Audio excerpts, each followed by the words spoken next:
Nuestros hijos buscan respuestas al mundo actual y para ayudarlos debemos estar preparados. Guadalupe Radio presenta la videoserie Padres Protagonistas con Alicia Contró, una producción original disponible solo en las aplicaciones de Guadalupe Radio. Dean Belknap, pediatra y psiquiatra, nos habla que la pornografía cumple con dos criterios específicos de toda adicción. Número 1, demanda la repetición de la experiencia. Hay adictos que dicen no me podía ir a dormir sin haber consumido. No satisface la necesidad. Necesita constantemente una escalada del producto para seguir produciendo el efecto en la persona. Y número 2, la voluntad se ve mermada y cada vez hay menos posibilidad de seleccionar, de controlar la actividad. Y esto les está llegando a nuestros hijos con cerebros inmaduros desde niños y adolescentes. ¿Qué vamos a hacer los padres protagonistas?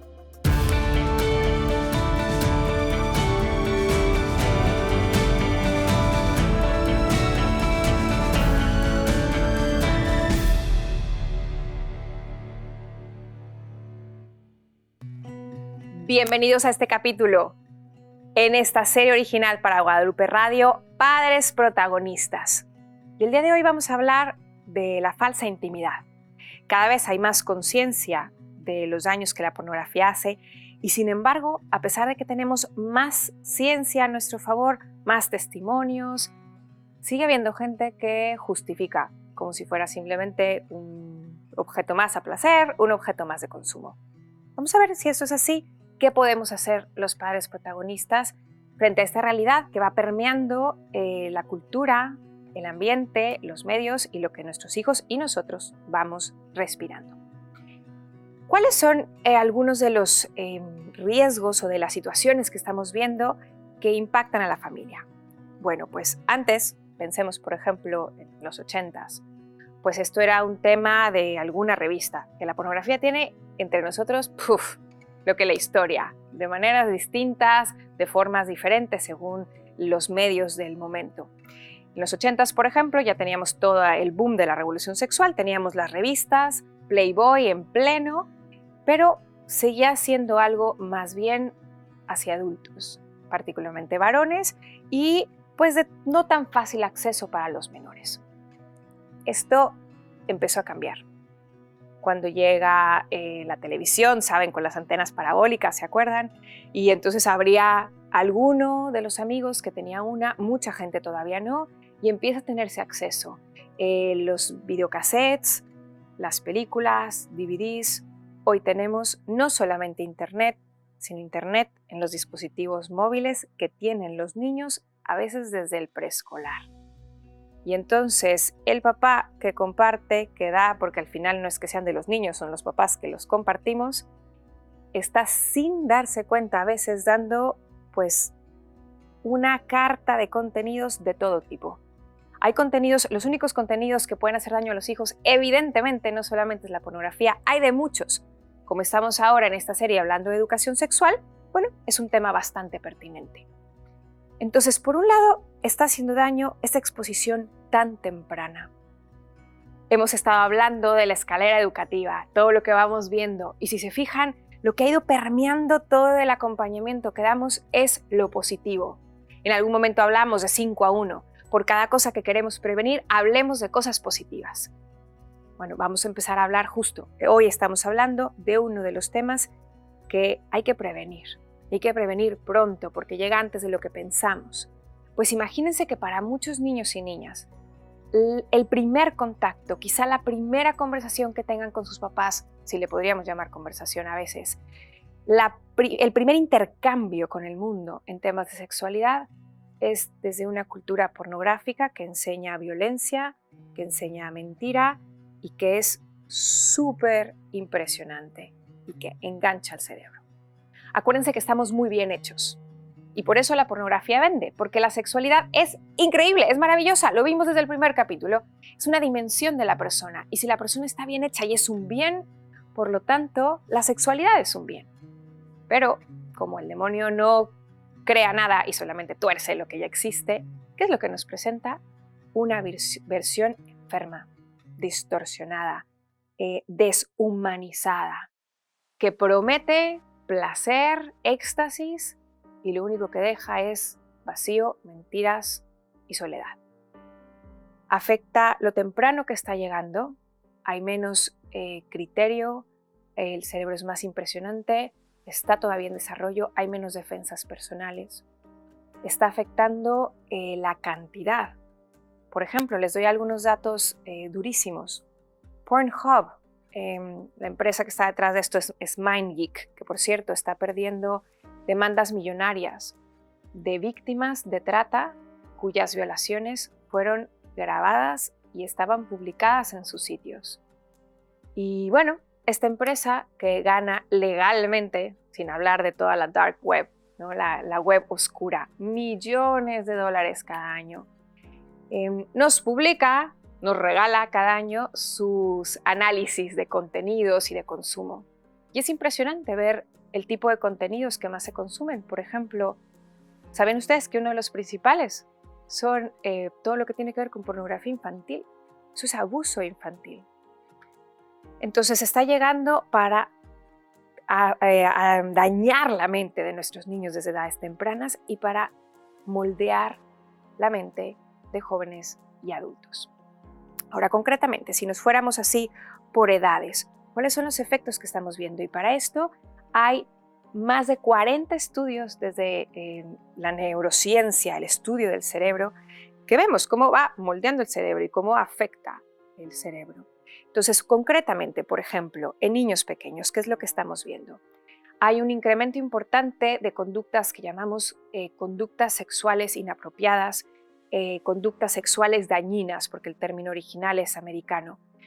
¿Y por qué le queremos llamar así? Porque son conductas que aparentemente podrían catalogarse como abuso sexual, conductas sexuales inapropiadas entre niños, pero que no hay una conciencia. Lo único que los niños están haciendo es imitar lo que ven. Porque los niños, cuando son pequeños, en su intento por comprender el ambiente, por comprender lo que pasa a su alrededor, imitan. Y por eso imitan a la maestra cuando habla con los demás, o a mamá cuando regaña, o cuando papá llega de trabajar.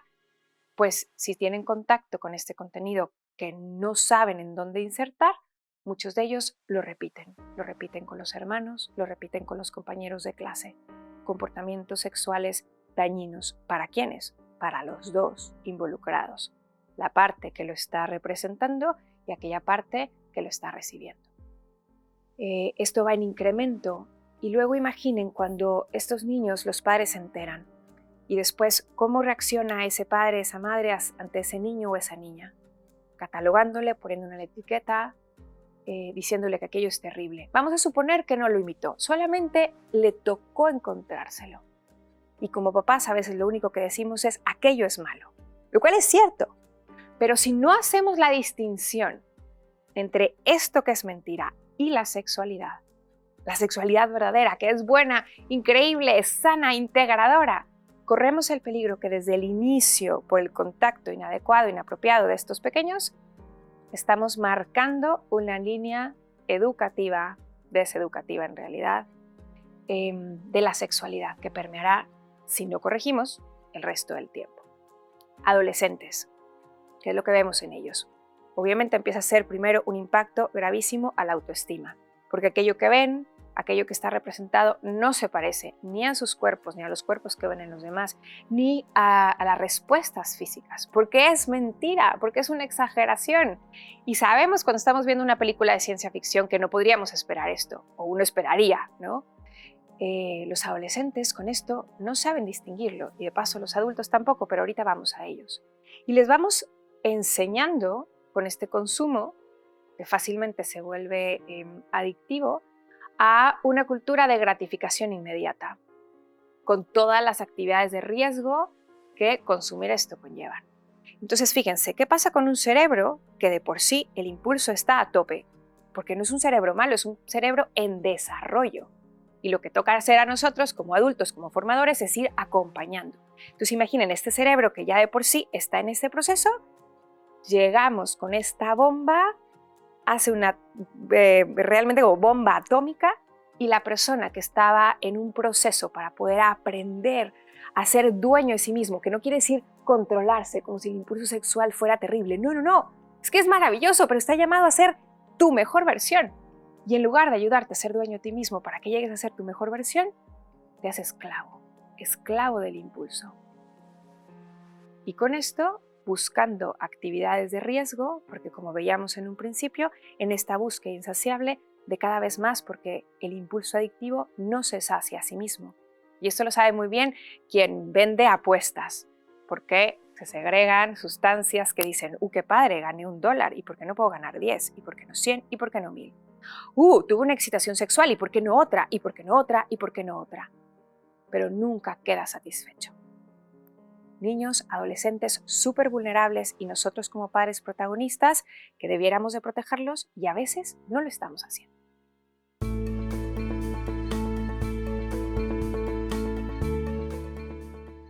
Igual que lo hemos platicado en capítulos anteriores, esto pasa por nosotros. Esto afecta a nuestros matrimonios y afecta a nuestra sociedad. A nosotros como adultos nos crea falsas expectativas y un falso sentido de la intimidad. Lo he escuchado de supuestos expertos matrimoniales que a lo mejor saben de algunas cosas, pero en esto no comparto. El decir, tengo problemas en la intimidad con mi marido, bueno, consúmete algo de pornografía. ¿Cómo? O sea, el momento de más intimidad entre los dos. Necesitamos un tercero. Esta es la cultura de la excitación a toda costa, en donde pareciera que el objetivo es la orgamitis, o sea, la obtención del placer sexual máximo a costa de lo que sea. Y vemos en la práctica que no funciona, cuando se está consumiendo un producto que normaliza la violencia al hombre y a la mujer. Porque el hombre tampoco es un ser abusador. Lo hemos platicado también, la masculinidad está llamada a ser su mejor versión. Entonces, con este compendio de una sociedad que va enseñando esto, de unos padres que estamos siendo bombardeados también como adultos de esta cultura que está afectando a veces nuestra vida matrimonial, pero que estamos despertando, porque las cosas se van dando en las sociedades en donde una y otra circunstancia, situación, historia, portavoz llega y de pronto la gente puede despertar. Y yo creo que este puede ser un momento para despertar a esta falsa intimidad, para buscar la intimidad de verdad, la intimidad del corazón, la intimidad que une personas. ¿Qué podemos decir a nuestros hijos? ¿Cómo los podemos educar? ¿Cómo podemos dar esta educación positiva en este contexto de una cultura pornificada? Bien, primero, vamos a utilizar 3 puntos que nos regala Kristen Jensen. Ella es la autora de Imágenes buenas, imágenes malas, un gran libro para ir trayendo ese tema de la pornografía a los hijos desde pequeños. Entonces, primero 3 puntos y luego yo les agrego un cuarto más. Importante explicarles a los niños qué es, con nombre y apellido. Bien. Segundo, por qué hace daño. Tercero, tener un plan de acción. Bien, entonces empezamos con esos primeros 3 puntos. ¿Qué es? Y podemos ir haciendo una explicación gradual según lo mismo la edad de los hijos. Entonces, con niños pequeños podemos inclusive no nada más hablar de la pornografía, sino en general de contenido inadecuado, con palabras muy sencillas, imágenes malas. Y aquí vamos a introducir también, por ejemplo, contenidos violentos y una forma en que a mí me sirve explicar, ahí les va un tip, un consejo práctico. Ayuda a explicar los temas sexuales desde los ejemplos no sexuales. Por ejemplo, algo que da miedo. Los niños desde que son pequeños, 4 o 5 años, han visto quizá algo que les da miedo. Y fíjense cómo las cosas que dan miedo tienen 2 características muy particulares. Nos da a veces curiosidad verlo, pero se nos quedan en la cabeza y no lo olvidamos. Una imagen para que se acuerden de eso es como el niñito haciendo así, ¿no? Como, no quiero ver, pero sí quiero porque me da curiosidad. Claro, porque el intelecto quiere conocer, porque está hecho para eso. Entonces quiero conocer, pero al mismo tiempo se me queda grabado y no se me olvida y me quita la paz. Entonces podemos hablar de imágenes que pueden encontrar en el celular de los abuelos, o porque cuánta pornografía llega a veces por ahí que no tiene ni filtros ni controles, en la tele, en el iPad del vecino, aunque tus hijos no tengan una tableta. Bueno, entonces en todas estas pantallas puede llegar estas imágenes que no nos conviene ver. Y podemos distinguirlas porque pueden dar curiosidad, pero las vemos y se nos quedan grabados y nos prenden como sirenas de ambulancia en el cuerpo. ¿Cómo serían una sirena de ambulancia? Pues cuando no puedes dejar de pensar en eso, la imagen se te viene cuando tú no quieres, te duele la panza, te sudan las manos, se tiemblan las piernas, te duele la cabeza, te quita la paz. Esas son las señales de ambulancia del cuerpo, que es ansiedad, diciéndote eso que viste no te conviene. Ok, otra explicación un poquito más concreta sería, hijo, hija, esto se llama pornografía. Y no tengamos miedo a ponerle nombre, porque cuando nombramos algo, entonces podemos verle de frente. Como a mí me encantaría conocer tu nombre para mencionarlo y para decirlo, y que conectemos mucho más integralmente tú y yo. Pues decirle las cosas como son, pornografía, ayuda a esto, para que sepan específicamente qué es pornografía y qué no es sexualidad, porque eso lo distingue para que no haya confusión. ¿Qué son? Imágenes, cuentos, caricaturas que enseñan lo que tendría que estar cubierto por la ropa interior. Para niños pequeños esto podría ser una explicación sencilla. Ahora, conforme van creciendo, ellos mismos empiezan a atar cabos, a decir, bueno, pero es que yo podría ver un libro de ciencias o al David de Miguel Ángel, que enseñan lo que debería estar cubierto por la ropa interior. Y es a donde vamos ahora con el extra de la explicación. Tienen el propósito de excitar sexualmente, provocar la excitación, y no desde la belleza, sino desde un erotismo desencarnado. Entonces la diferencia es la intención del autor. El David de Miguel Ángel está hecho para que admiremos la belleza del cuerpo humano. La pornografía no quiere que admiremos la belleza del cuerpo humano, quiere que consumamos el erotismo del cuerpo humano para el placer y adueñarse, arrancarlo, arrebatarlo, que ya hemos estado hablando de eso. Entonces, ¿qué es? Número 2, ¿por qué te hace daño? Ejemplos que pueden decir, cosas que ya estuvimos explicando también un poquito antes, es, por ejemplo, esto es como un imán que te atrapa y entonces empiezas a perder control y cada vez quieres consumir más. Y podrían poner ejemplo de cosas adictivas en la comida o de un juego con el que perdemos control de lo que estábamos haciendo, hasta una serie que de pronto, digo, qué maravilla que quieras ver todos los episodios, pero ojalá que te los vayas dosificando para crecer en voluntad. Entonces, esto que nos atrapa y que quieres parar y no puedes. Es como un veneno, pero que huele a frutas. Todos ejemplos de Kristen Jensen de imágenes buenas, imágenes malas. Porque parece por afuera, es como, wow, el cuerpo humano atractivo. Pero lejos de estarnos enseñando la belleza, nos está enseñando algo horrible, mentiroso. ¿Y cómo prevenimos? Necesitamos un plan de acción, que con los niños pequeños puede ser, cierra los ojos y corre a avisarle a un adulto, ¿okay? Apaga la pantalla, corre y avisa.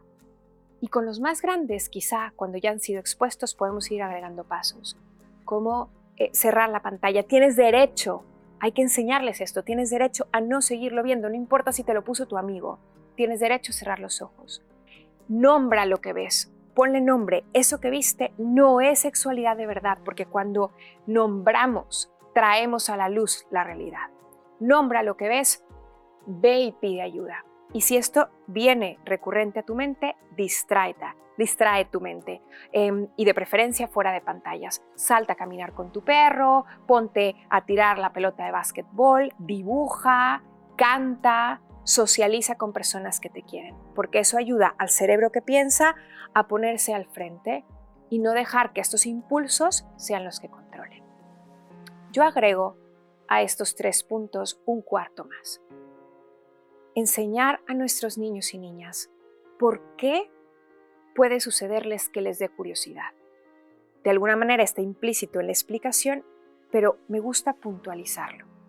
Porque a veces, si nos centramos solamente en lo malo que es, en lo dañino que puede ser, en los efectos que puede provocar, de que se vuelva tu manera de controlar impulsos, de una falsa búsqueda de intimidad, etcétera, etcétera, etcétera, cosas que ya fuimos explicando, a veces podemos dejar a la persona diciendo, pero es que a mí me siguen dando ganas, es que a mí me sigue creando curiosidad, es que cuando lo vi sentí algo en el cuerpo, entonces quiere decir que yo soy malo. Y la culpa manejada desde ahí se vuelve vergüenza y la vergüenza atenta contra la identidad. Vamos a ver la diferencia entre culpa y vergüenza. La culpa me hace ver que esto es malo, pero yo no soy malo. Estoy haciendo un análisis desde afuera y entonces puedo decidir si lo consumo o no, si lo sigo haciendo o no, si busco ayuda o no. La vergüenza atenta contra mi identidad y me hace creer que yo soy el que está mal, que yo soy la porquería, que consumir esto a mí me hace menos. Y cuando la identidad se ve vulnerada, la persona se va desmoronando y lejos de tener la fuerza para poder enfrentar, se siente víctima e indefensa. Entonces, ¿qué hacemos los padres protagonistas? Bueno, primero, estudiar. Necesitamos aprender más para tener realmente herramientas para que sepamos por qué hace daño y no me compro nada más lo que el mundo me está vendiendo. Desde la ciencia, desde argumentos religiosos y no religiosos, porque hoy hay un movimiento internacional en muchos lugares en donde la gente está reclamando volver al valor de su propio cuerpo y de la verdadera intimidad. Entonces, primero, estudiar. Segundo, irles dando a los hijos razones apropiadas a su edad. Irles explicando que esto hace daño, por qué hace daño, cómo se llama, distinguirlo de la sexualidad, tener un plan de acción y decir, esto no es un problema tuyo. Tú te estás teniendo que enfrentar a esto porque el mundo así es y yo te voy a ayudar. Por eso tenemos controles parentales en los dispositivos, por eso yo te acompaño, porque es un acompañamiento también en el manejo de la tecnología, de las pantallas y del consumo mediático. Y esto nos va haciendo protagonistas frente a un enemigo común, pero con una visión positiva de la sexualidad que armoniza la educación.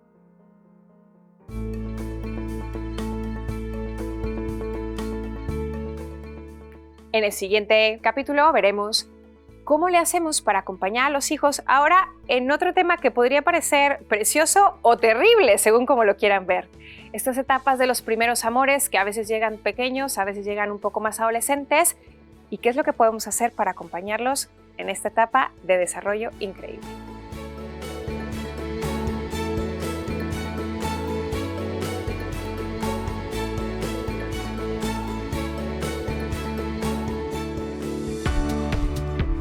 Gracias por acompañarnos en la videoserie Padres Protagonistas con Alicia Contró. Comparte este contenido y ayúdanos a multiplicar la bendición.